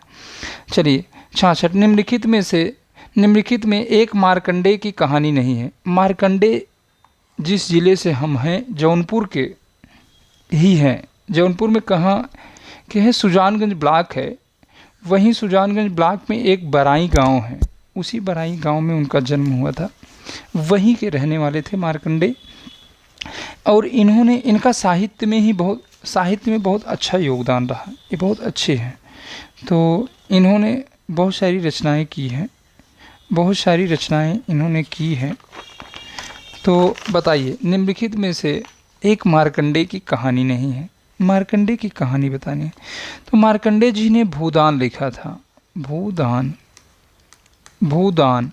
उसके बाद इनकी माही कहानी है, माही।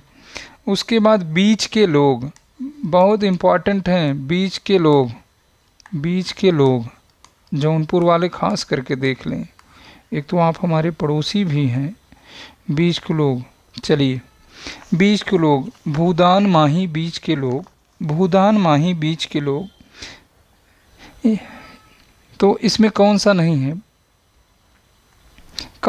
है? तो रामलीला नहीं है। महुए का पेड़, पान फूल, हंसा जाई अकेला, भूदान माही बीच के लोग, आप लिख लेंगे। इन्हीं में से प्रश्न आ जाएगा। अगर कहानी मार्कंडेय की बहुत बार पूछी जाती है, बहुत लोकप्रिय कवि थे, बहुत अच्छा लिखते थे।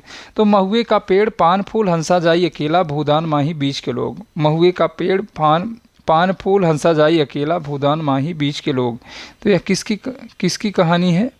तो मार्कंडेय की है। मार्कंडेय की सारी है। और देखिए, रामलीला मार्कंडेय की नहीं है।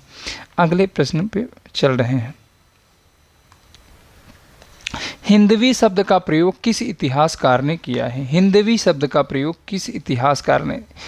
सबसे पहले नहीं पूछ रहा है, इतिहासकार। सबसे पहले किस इतिहासकार ने किया? इतिहासकार की बात कर रहा है। तो अबू सईद ने किया था। अबू सईद, विकल्प के अनुसार अबू सईद होगा। अबू सईद फारसी के इतिहासकार थे। ये फारसी के इतिहासकार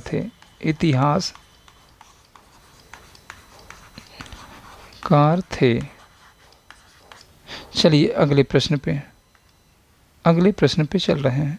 देखिए, अतड़ियों में बल पड़ना, बताइए। हंसते हंसते पेट में पीड़ा होना, तो इस पे रुकना कोई बहुत, तो ऑप्शन नंबर बी सही हो जाएगा। हंसते हंसते पेट में पीड़ा होना, यही इसका मतलब हो जाएगा। लीक पर वे चले जिनके चरण दुर्बल और हारे हैं, हमें तो जो हमारी यात्रा से बने ऐसे अग्निपंथ प्यारे हैं। लीक पर वे चले, भाई लीक पर कौन चल रहा है? जिनके चरण दुर्बल हैं, जो मानसिक रूप से टूटे हुए हैं। जो टूटे हुए वही लीक पर चलते हैं, हारे हुए हैं। हम तो उस पे चलते हैं जो हमने मार्ग बनाया है, जो हम बनाए हैं अपने संघर्ष से, वह किसी की कॉपी नहीं की गई है। तो यह मोटिवेशनल पंक्ति है। किसकी पंक्ति है, यही पूछा जा रहा है। 69 नंबर में बताइए। लीक पर वे चले, बताइए। लीक पर वे चले जिनके चरण दुर्बल और हारे हैं, हमें तो जो हमारी यात्रा से बने ऐसे अनिर्मित पंथ हमारे हैं। तो किसकी है? सर्वेश्वर दयाल सक्सेना की है। सर्वेश्वर दयाल सक्सेना की है। खूंटियों पर टंगे लोग, उसी कविता से हैं। खूंटियों पर टंगे लोग, इसी कविता से है। चलिए 70 के बाद 71। निम्नलिखित में से कौन सा स्त्रीलिंग नहीं है? बताइए, कौन सा स्त्रीलिंग नहीं है? हम बताए थे कि आप पहले मेरा मेरी लगा के चेक करेंगे। मेरा वायु, मेरी वायु, मेरी रेणु। तो अगर इससे नहीं होगा तो आप क्रिया से चेक करिएगा। चलिए क्रिया लगाइए। तो अगर सेतु में क्रिया लगाएंगे, सेतु की बात करें, सेतु टूटा की टूटी, बताइए। सेतु टूटा कि टूटी, स्त्रीलिंग नहीं। सेतु टूटा, आप कभी नहीं कहते कि सेतु टूटी, टूटी। सेतु बड़ी है, आप कभी नहीं कहते सेतु बड़ा है। सेतु अच्छा है, सेतु अच्छी नहीं है। तो सेतु टूटा, सेतु टूटा तो यह पुल्लिंग हो जाएगा। हमने बताया था कि एक बार आप सर्वनाम लगाएंगे, दूसरी बार आप क्रिया को लगाएंगे, दूसरी बार आप विशेषण को, तीसरी बार आप क्रिया को लगाएंगे, चौथी बार में आप विभक्ति को लगाएंगे। अगर नहीं विभक्ति से समझ में आए तो संबोधन चिल्ला के कहेंगे। सेतु टूट गया, संबोधन करिए। सेतु टूट गई नहीं कहेंगे, सेतु टूट गया। रस्सी टूट गई, देखिए टूटा टूटी लगाइए तो यहाँ चेक कर लीजिए, रस्सी टूट गई, टूट गई। देखिए जब क्रिया लगाएंगे तो देखिए रस्सी स्त्रीलिंग हो जा रहा है कि नहीं। तो यही चीज़ें हैं। तो पूछ रहा है कौन स्त्रीलिंग नहीं है, तो आपका सेतु टूट गया, यही आपका स्त्रीलिंग नहीं, सेतु ही पुल्लिंग है, पुल्लिंग है। अगले प्रश्न पे चल रहे हैं। चलिए अगले प्रश्न पे। हिंदी काव्यशास्त्र में बौद्धिक रस की स्थापना किसने की? हम विशेष तथ्य लिखवाए थे पढ़ाते समय, बताइए। तो किसने की? तो गणपत चंद्र गुप्त। ऑप्शन नंबर डी सही हो जाएगा, ऑप्शन नंबर डी। चलिए, सूरदास का प्रेम पक्ष लोक से न्यारा है, यह कथन किस विद्वान का है? सूरदास का प्रेम पक्ष लोक से न्यारा है, तो यह रामचंद्र शुक्ल का कथन है, रामचंद्र शुक्ल का कथन है। ऑप्शन नंबर ए सही हो जाएगा 72 में। चलिए, यह भ्रमर गीत सार की भूमिका से है। भ्रमर गीत सार की भूमिका, सार की भूमिका, यह रचना किसकी है? तो आचार्य रामचंद्र शुक्ल की है। इसी रचना की भूमिका में ही आचार्य रामचंद्र शुक्ल ने कहा है कि सूरदास का प्रेम पक्ष लोक से न्यारा है। चलिए अगले प्रश्न पर चलते हैं। प्रगतिवाद आंदोलन में सैनिक रूप का उल्लेख किस साहित्यकार ने किया है? तो Muktibodh, Muktibodh. Option number B सही हो जाएगा। अब हमारी भी हिम्मत नहीं पड़ रही है, जल्दी करिए। चलिए, बीड़ा पाड़ी में समास है, बीड़ा पाड़ी में समास है तो बहुब्रीही समास है। जब भी पाड़ी शब्द जुड़ा मिल जाए तो आप सीधा सीधा बहुब्रीही लगा के हट जाएंगे। चलिए 75, पौन मया कर घूंघट टारे, दया करी दामिनी दीप दिखावे, तो यह नेही नागरी दास की पंक्ति है, तो ऑप्शन नंबर ए सही हो जाएगा। चलिए, निम्नलिखित में तद्भव शब्द नहीं है, तद्भव शब्द नहीं है, यही आपको बताना है। तद्भव शब्द नहीं है, तो तद्भव राजा तत्सम शब्द है। राजा क्या है? तत्सम शब्द है, राजा तत्सम शब्द है। ऑप्शन नंबर 76 में राजा तत्सम शब्द हो जाएगा। चलिए, सबको जानत तुम्हें सारे जगत जहान। अब बताइए मेरे भाई, सारे जगत जहान कौन सा है? जगत और जहान दोनों एक ही बात हुई ना। देखिए, जगत कहिए, सारे जगत कहिए, जहान कहिए, तो इसमें पुनरुक्ति दोष है, एक ही बार आना चाहिए था। चलिए अगले प्रश्न। गोस्वामी विट्ठलनाथ द्वारा अष्टछाप की स्थापना कब की गई थी? बताइए। अष्टछाप की स्थापना विट्ठलनाथ ने किया था। इसमें कुल कितने कवि थे? तो 8 कवि थे, 4 अपने पिता, 4 और इनके थे शिष्य, तो 1565 में। Option number D. चलिए, विनय और सोफिया किस उपन्यास के पात्र हैं? विनय और सोफिया प्रेमचंद के किस उपन्यास के? बताइए। प्रेमचंद का, सारे उपन्यास प्रेमचंद के हैं, तो रंगभूमि के। किसके पात्र हैं? तो रंगभूमि के। किसके पात्र हैं? रंगभूमि के। चलिए अगले प्रश्न पे चल रहे हैं। कालिदास ने अभिज्ञान शाकुंतलम में कितने प्रकार के छंदों का प्रयोग किया है? बहुत सरल प्रश्न। कितने? तो बताइए। अभिज्ञान शाकुंतलम की बात करें तो बताइए, आज देख लीजिए। अभिज्ञान शाकुंतलम की बात करें तो इसमें कुल टोटल 196 पद्य हैं, 196 पद्य हैं। इसमें राजा दुष्यंत और शकुंतला के परस्पर प्रेम और विरह का चित्रण है। इसमें एक लाइन में याद कर लीजिए। इसमें राजा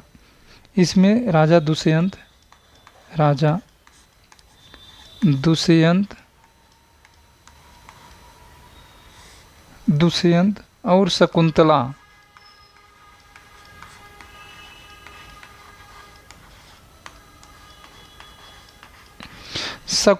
के प्रेम और विरह का चित्रण है, विरह का चित्रण है।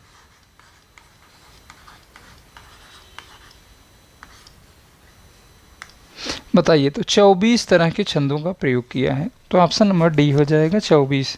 24 तरह के छंदों का प्रयोग किया है, तो कितने तरह के? 24 तरह के छंद हो जाते हैं।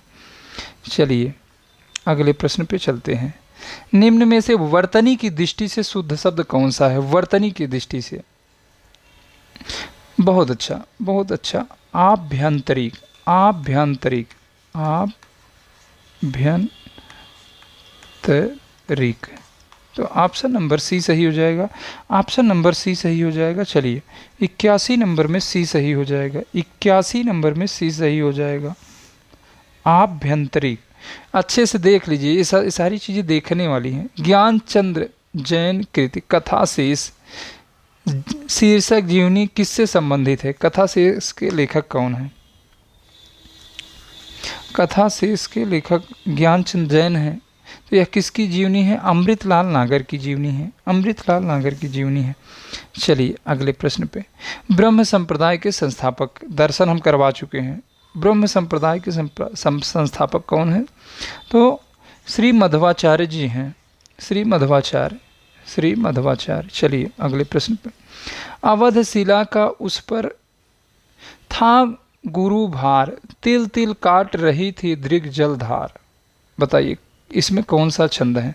अवध शिला, देखिए लगा लीजिए मात्रा, एक एक एक, फिर उसके बाद एक दो, दो एक एक एक एक पर तक। अब गिन लीजिए, 2 2 4 2 6 2 8 1 9 1 10 11 12, 12 आ रहा है। अब इसमें गिन लीजिए, 2 1 1 2 1।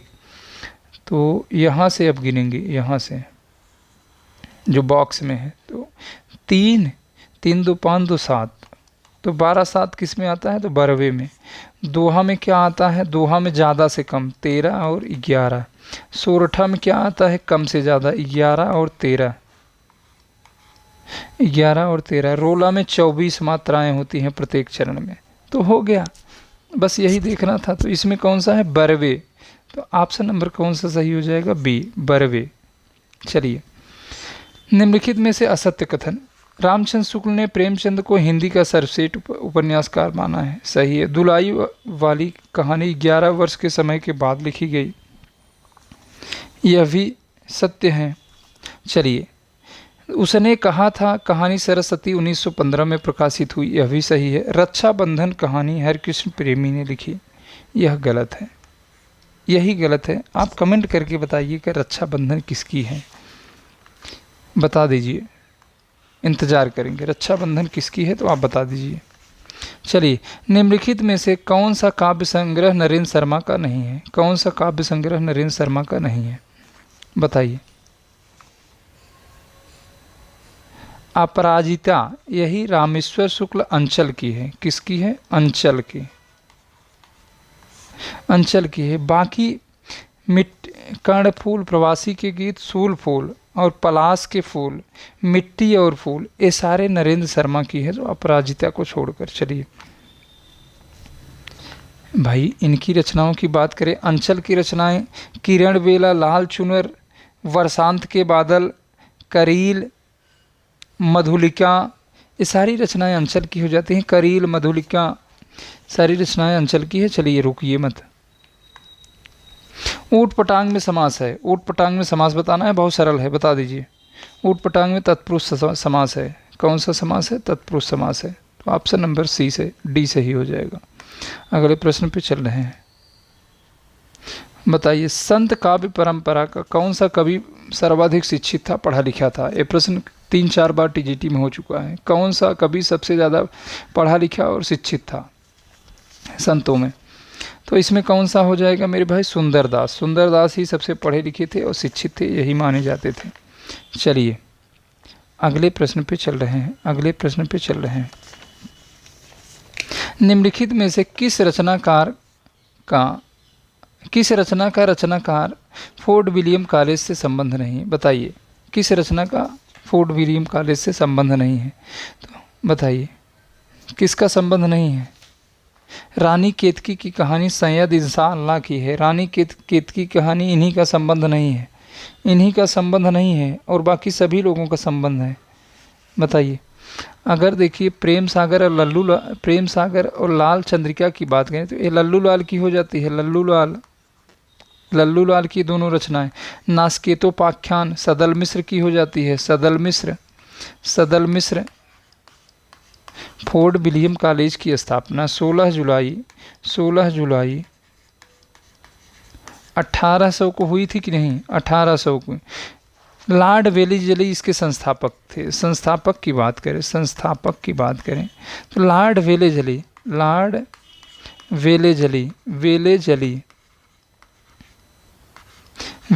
संस्थापक थे। तो फोर्ट विलियम कॉलेज कहाँ था?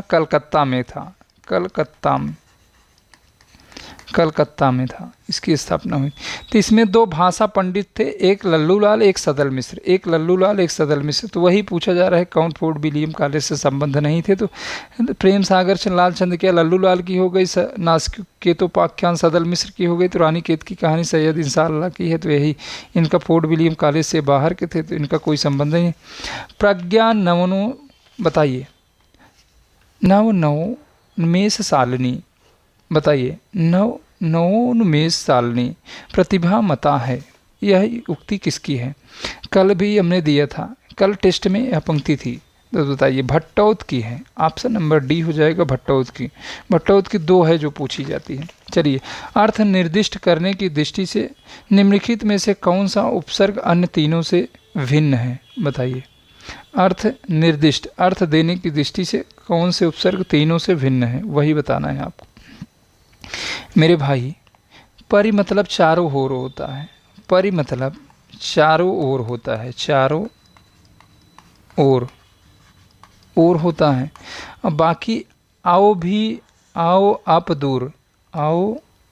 अप और दूर, ये बुराई के लिए प्रयोग होते हैं, बुराई के लिए, अपमान के लिए, हीनता या बुराई के लिए। बाकी 3 परि अलग है, परि से क्या इसका संबंध है? तो ऑप्शन नंबर सी सही हो जाएगा। चलिए,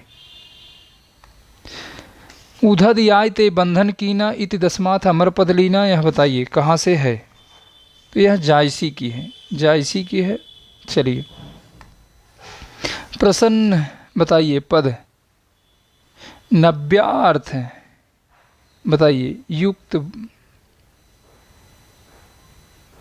बताइए किसकी पंक्ति है?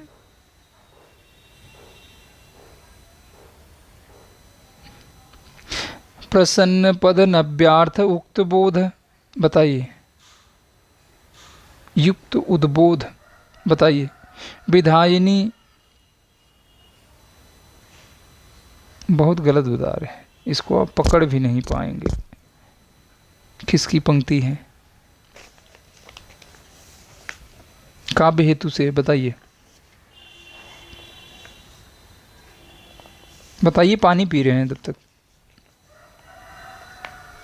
तो वाग्भट्ट की है, किसकी है? वाग्भट्ट की। यही 2 पूछी जाती है बार बार। चलिए, निम्नलिखित में से कौन सा वर्ण घोष महाप्राण है? आप जानते हैं घोष महाप्राण, दूसरा चौथा महाप्राण होता है। घोष कौन सा होता है? अल्पप्राण 1 3 5 होता था, 1 3 5 अल्पप्राण था, तो महाप्राण कौन सा हो गया? दूसरा चौथा। अब सघोष की बात करें तो 345 सघोष होता था, तो वही सघोष पूछा जा रहा है, तो 345 इसके नीचे लिख लीजिए। 4 कॉमन है। चौथे नंबर पे कौन सा वर्ण है? तो इसमें चौथा कोई है ही नहीं, तो हा हो जाएगा। जब इस तरह का प्रश्न आए, हा विकल्प में रहे, तो आप सीधे हा मारा करिए, हा ही होता है। घोष महाप्राण हा है। हा बार बार पूछा जाएगा आपसे एग्जाम में, बार बार पूछा जाता है। तो चलिए, हालत ख़राब हो गई है। अब हिम्मत नहीं कि एक भी शब्द बोल दें। 40 मिनट से ज़्यादा, अब एक क्लास के बाद अब दोबारा क्लास भी आज नहीं हो पाएगी। विधा की दृष्टि से कौन सी रचना अन्य तीनों से भिन्न है? बताइए, विधा की दृष्टि से बताइए।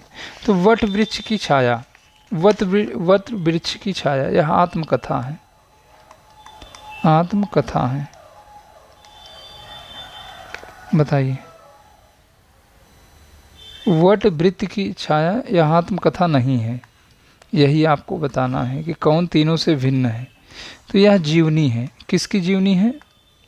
किसकी जीवनी है? वट वृत्त की छाया यह जीवनी है। इसके लेखक कुमुद नागर, कुमुद नागर, नागर लेखक हैं। यह किसकी जीवनी है? अमृतलाल नागर, अमृतलाल नागर की है। वट वृक्ष की छाया कुमुद नागर, अमृतलाल नागर की जीवनी है। तो बाकी तीनों रचनाएं जो हैं, मुर्दहिया, मणिकर्णिका, कितनी धूप में कितनी बार, ये तुलसी राम की हैं, तुलसी राम की हैं, लिख लीजिएगा। तुलसी राम की आत्मकथा है, तुलसी राम की आत्मकथा है, आत्मकथा है। तो यही आपका कथा है, कथा, इसको था लिख लीजिएगा। चलिए, तो वट वृक्ष की छाया यही आपका भिन्न है। चलिए जल्दी करेंगे भाई, बोल नहीं पा रहे हैं, स्थिति बहुत गड़बड़ है, या तो डिस्कनेक्ट कर दें। चलिए, काम भाव और शरीर का सौंदर्य उनके यहाँ उत्सव रूप में है। तो यह किसका कथन है? तो किसका कथन है सीधा बताइए, अब रुक नहीं पाएंगे, 1 मिनट भी नहीं रुक पाएंगे, चाहे हो पाए या ना हो पाए।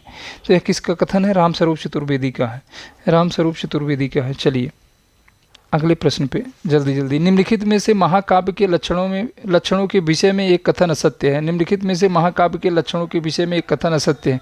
इसमें सभी नाटक संधिया होती है, सही है। इसमें सभी रस प्रधान होते हैं, कोई एक रस प्रधान होता है। ऑप्शन नंबर बी यही असत्य है, असत्य पूछा जा रहा है, यही असत्य है। चलिए, सत्य असत्य को गोला बना लिया करिए। प्रसंग देखिए रिपीट हो गया है। प्रसंग गर्भत्व इनके गद्य की निजी विशेषता है, इनकी सरल और व्यंजनापूर्ण, बीच बीच में हास्य और व्यंग भी है। तो ये किसका कथन है, यही पूछा जा रहा है। किसका कथन है? 98 हो गया, बहुत ज़्यादा नहीं बचा है, 98 हो गया। तो आचार्य रामचंद्र शुक्ल का, आचार्य रामचंद्र शुक्ल का है। अध्यापक पूर्ण सिंह के संबंध में कहे हैं, अध्यापक पूर्ण सिंह का नाम आपने सुना है ना, उन्हीं के संबंध में है, उन्हीं को कहे हैं। प्रसंग गर्भत्व इनके गद्य की निजी विशेषता है, इनकी भाषा सरल और व्यंजनापूर्ण है, बीच बीच में हास्य और व्यंग्य भी है। तो आचार्य रामचंद्र शुक्ल ने कहा है, बहुत मोस्ट इम्पॉर्टेंट कथन है। चलिए, शुद्ध कला के पारखी कहते हैं उस पार की, बताइए। शुद्ध कला के पारखी कहते हैं उस पार की, बताइए। तो यह रामविलास शर्मा की है, रामविलास शर्मा की है। तो ऑप्शन नंबर सी 9900। अभी 25 प्रश्न है। नदी क्रोश भर टेढ़ी है, तो ये तो आप कर नहीं पाएंगे, तो इसको बताएंगे तभी। नदी क्रोशम कुटिला, नदी क्रोशम कुटिला, ऑप्शन नंबर सी हो जाएगा। निम्नलिखित में से कौन सा नाम सिद्ध परंपरा की योगिनी का नहीं बल्कि योगी का है, बताइए। कमल, शुक्ल जी की किताब में साफ साफ लिखा है 3 योगिनियाँ थी। अब भाई पढ़ाने वाले 4 भी बता रहे हैं, हमको कहीं मिल नहीं रहा है।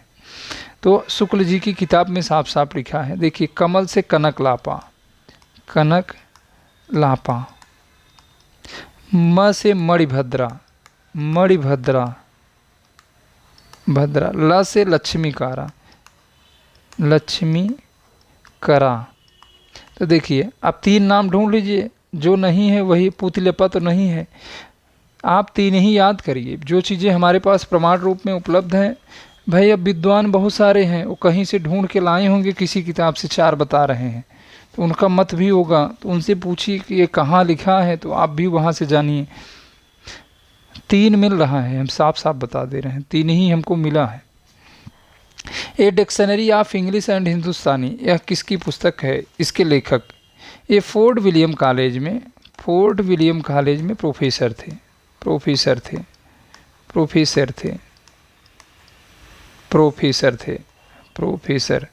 प्रोफेसर लिख लीजिएगा। तो जॉन गिल क्राइस्ट। चलिए, जॉन गिल क्राइस्ट। अगले प्रश्न पे चल रहे हैं। निम्न में से कौन सात्विक अनुभव नहीं है? बहुत अच्छा, तो यह विषाद नहीं है। तेजी से चल रहे हैं तो विषाद नहीं है। चलिए, विषाद नहीं है। निम्नलिखित में से कौन तदित प्रत्यय है? तदित प्रत्यय नहीं है, तदित प्रत्यय नहीं है। देखिए, जब क्रिया में लगता है, जब आप क्रिया से बनाते हैं तो वह कृदंत हो जाता है। जब विशेषण वगैरह ये सारे संज्ञा सर्वनाम विशेषण से बनाते हैं, संज्ञा सर्वनाम और विशेषण से जो बनता है प्रत्यय, उसे कृदंत प्रत्यय कहते हैं, उसे तदित प्रत्यय कहते हैं। देखिए, तदित प्रत्यय कहते हैं। जो संज्ञा सर्वनाम विशेषण से बनता है, जो क्रिया से बनता है, उसे कृदंत कहते हैं, कृदंत। तो इसमें बताइए कौन क्रिया से बना है, उसी को निकाल लीजिए, बाकी सारे तदिंत हो जाएंगे। या बताइए। शिक्षक, पौरुषेय, मायावी, सजावट। देखिए सजावट यही आपका क्रिया से बना है। सजना, सजना, सजना क्या है? क्रिया है, जिसके अंत में ना जुड़ने पर सेट हो जाए वही आपका क्रिया हो जाता है। तो सजना, सजना से सजावट बना है, तो इसी में नहीं है, यह आपका कृदंत प्रत्यय है। चलिए, उपास, उपन्यास लिखा है, ये उपन्यास, उपन्यास कर लीजिएगा, उपास की जगह उपन्यास कर लीजिए। उपन्यास का मोटापा उसके स्वास्थ्य पर वैसा ही असर डालता है जैसे मनुष्यों का मोटापा। यह बच्चन सिंह का कथन है, इसमें कुछ समझाने वाली चीज़ें नहीं है। चलिए, अखिल भुवन चर अचर जग अचर जग हरिमुख में लखिमात, चकित भई गदगद वचन विकसित दृगपुल का। जब भी चकित वचन आए, गदगद वचन आए, चकित शब्द आए, गदगद वचन शब्द आए, इस तरह का शब्द आए, तो वहाँ सीधा आप अद्भुत रस मार के बगल हो जाया करिए, अद्भुत रस मार के हट जाया करिए। चलिए, भारतेंदु नाटक मंडली द्वारा अभिनीत पहला नाटक, पहला नाटक सत्य हरिश्चंद्र है, ऑप्शन नंबर ए सही हो जाएगा। चलिए, उपन्यास रहस्य शीर्षक से किसका संबंध, किसका निबंध संग्रह है? उपन्यास रहस्य शीर्षक से किसका, यह किसका निबंध संग्रह है, यही बताइए। बताइए भाई, जल्दी करिए, अब हमको चक्कर आ जाएगा, ऐसी स्थिति है। तो महावीर प्रसाद द्विवेदी का है, तो ऑप्शन नंबर ए सही हो जाएगा। 109, निर्भय भीम योग के लेखक, निर्भय भीम योग के लेखक का नाम बताइए। निर्भय भीम योग के लेखक रामचंद्र सूरी का है, ऑप्शन नंबर डी। अब हम ही बता रहे हैं, रामचंद्र सूरी। निम्नलिखित में से एक ओष्ठ ध्वनि नहीं है, बताइए। प फ ब भ म, प फ प फ ब भ म, ये तो आपके ओष्ठ हो गए। प फ ब भ म, कामा लगा लीजिए, प फ ब भ म। अब देखिए, इतना था दधना, ये दंत है, तो यही नहीं है। चलिए, गुरु नानक की माता का नाम, इनकी माता का नाम तृप्ता था, माता का नाम तृप्ता था। अगले प्रश्न पे चल रहे हैं। हिमाद्री तुंग श्रृंग से प्रबुद्ध शुद्ध भारती, स्वयं प्रभा समुज्जला स्वतंत्रता पुकारती, बताइए। तो यह इसमें कौन सा गुण है? तो ओज गुण है, इसमें ओज गुण है, 112 नंबर में ओज गुण है। एक ही कथानक चेतन उपेंद्र नाथ के कई उपन्यासों का केंद्रीय पात्र है। केंद्रीय प्रश्न टफ आया था, इसीलिए 75-80 कट ऑफ गई थी टीजीटी 2021 में। तो बताइए, गर्म राग का नहीं है, बाकी सभी इनके जो उपन्यास हैं उपेंद्र नाथ अस के, इसके कई उपन्यासों का पात्र चेतन है, केवल गर्म राग का छोड़ के। चलिए, नाटकों और नाटककारों का नाम दिया गया है, बताइए। सुमेलित करना है, कौन सा सुमेलित नहीं है? रघुकुल रीति जगदीश चंद्र माथुर का है, सही है। अब देखिए, मिस्टर अभिमन्यु लक्ष्मी नारायण लाल का है। एक सत्य हरिश्चंद्र, यह भी लाल का होगा, यही मिश्र लिखा हुआ, यही सही नहीं है, तो ऑप्शन नंबर सी सही हो जाएगा। इसमें गोपा का दान विनोद रस्तोगी का है, ये भी सही है। चलिए, निम्नलिखित में से स्त्रीलिंग शब्द बताइए। शराब पी जाती है, शराब अच्छी है, तो ऑप्शन नंबर सी सही हो, डी सही हो जाएगा, शराब स्त्रीलिंग है। हम तो भगति मुकति में आया, गुरु प्रसाद राम गुण गाया, तो यह किसकी पंक्ति है? कबीर परिचय से है। तो चलिए, उर्दू को यामनी भाषा किसने कहा है? तो लल्लू लाल ने कहा है, ऑप्शन नंबर बी। उस युष्मद शब्द के चतुर्थी विभक्ति एक वचन के रूप में, ये तो आप पकड़ ही नहीं पाएंगे, बहुत कठिन हो जा रहा है, इसको आप नहीं कर पाएंगे। तुभ्यम तथा ते, ऑप्शन नंबर बी इसमें हो जाएगा, लगाइए। विपिन का सही था, अर्चना का भी सही है। चलिए, शयन में संधि, जब आए, आए, आओ, आओ, ऐसे शब्द मिले तो उसमें सीधा अयाद संध मार के बगल हो गए, अयाद संध लगा के बगल हो जाया करिए। चलिए, 119, 120 पे आइए, 120 पे, 120। जिस समस्त पद में पूर्व या उत्तर पद की बजाय किसी अन्य पद की प्रधानता हो, वहाँ बहुव्रीहि समास होता है, पढ़ते ही समझ में आ गया। चलिए, सनि कज्जल चस झस लगन उपाज्यो सुदिन नेहु, क्यों न नृपति हवे भोगवे लहि संदेशु सबों देहूँ, बताइए। विहारी की पंक्ति है, दोहे में उनकी बहुज्ञता का कौन सा पक्ष प्रकट किया गया है? नायिका के संबंध में है, तो इसमें ज्योतिष ज्ञान से संबंधित है 121। निम्नलिखित में से तद्भव है, तद्भव बताना है। तद्भव यह पंख अपवाद है, यही आपका तद्भव, बाकी सभी तत्सम है, बाकी सभी तत्सम है।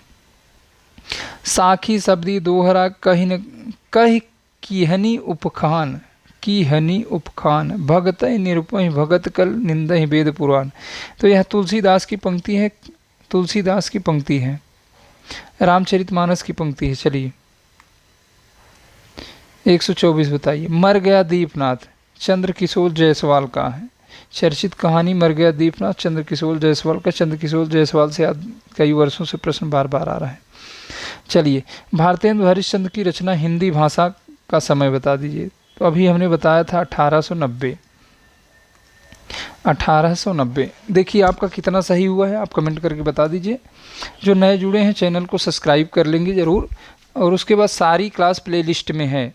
जो देखिए ऑफिशियल टेलीग्राम पे यह पीडीएफ डाला जाएगा, जो हमारा हिंदी विचार ऑफिशियल टेलीग्राम है उसी पे पीडीएफ डाला जाएगा। ये आप तुरंत मैसेज करके इसे प्राप्त कर सकते हैं, या तो हमें मैसेज कर दीजिएगा अगर आप नहीं ढूंढ पा रहे हैं, नहीं तो आप 70 68 62 0242 पे संपर्क करिए, या तो आप 81 12 35 34 35 पे संपर्क करिए। आप इस पे संपर्क करेंगे या व्हाट्सअप ही करिएगा 70 68 62 0242 81 पर, तो सारे पीडीएफ आपको मिल जाएंगे। काव्य लक्षण, काव्य हेतु, काव्य प्रयोजन सारे पीडीएफ डाल दिए गए हैं। आदिकाल, भक्तिकाल, रीतिकाल सारे पीडीएफ डाल दिए गए हैं।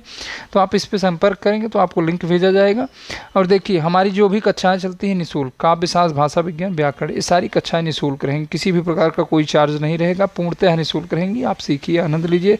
रात्रि 8 बजे वाली क्लास से जुड़ने के लिए जब तक आप हमको मैसेज नहीं करेंगे तब तक हम आपको जोड़ नहीं पाएंगे। रात्रि में जो क्लास 8 बजे चलती है भाषा विज्ञान, व्याकरण, काव्य शास्त्र की, अभी काव्य शास्त्र में हम अलंकार को देख रहे हैं, तो आप इस पे हम इस नंबर पर मैसेज करेंगे तभी आप जुड़ पाएंगे। और कोई बात, वैकेंसी आपकी सितंबर के प्रथम सप्ताह में। देखिए काव्य शास्त्र की क्लास प्रतिदिन होती है, व्याकरण की क्लास, भाषा विज्ञान और शिल्पी का एक सेट प्रतिदिन लाइव करवा रहे हैं। ये चीज़ आप देख रहे हैं। आप इस पे मैसेज करेंगे तो प्लेलिस्ट आपको भेजा जाएगा। जो नीचे नंबर दिए गए हैं इस पे आप मैसेज करेंगे तो आपको प्लेलिस्ट भेजा जाएगा। टेस्ट होता है, टेस्ट में किसी भी प्रकार का कोई चार्ज नहीं लिया जाता है। आप किसी भी भारत के किसी भी संस्थान से हों, आपको 30 टेस्ट काव्य शास्त्र पे हमारी तरफ से करवाया जाएगा। केवल काव्य शास्त्र 50 प्रश्नों का टेस्ट होता है, प्रत्येक रविवार को होता है, दोपहर 2 बजे होता है, दोपहर 2 बजे होता है। और 2:30 पर इसके प्रश्न डिलीट कर दिए जाते हैं। 2:30 पर इसके प्रश्न डिलीट कर दिए जाते हैं, तो दोपहर 2 बजे होता है। तो आप टेस्ट में जुड़ने के लिए आज ही इन नंबरों पर आप तुरंत संपर्क करिए। अगर आप नए हैं तो जो नंबर आपको दिया गया है, कोई चार्ज आपसे नहीं लिया जाएगा। आप टेस्ट दीजिए, मज़ा करिए, अपना स्कोर जानिए, अपनी कमियों को दूर करिए।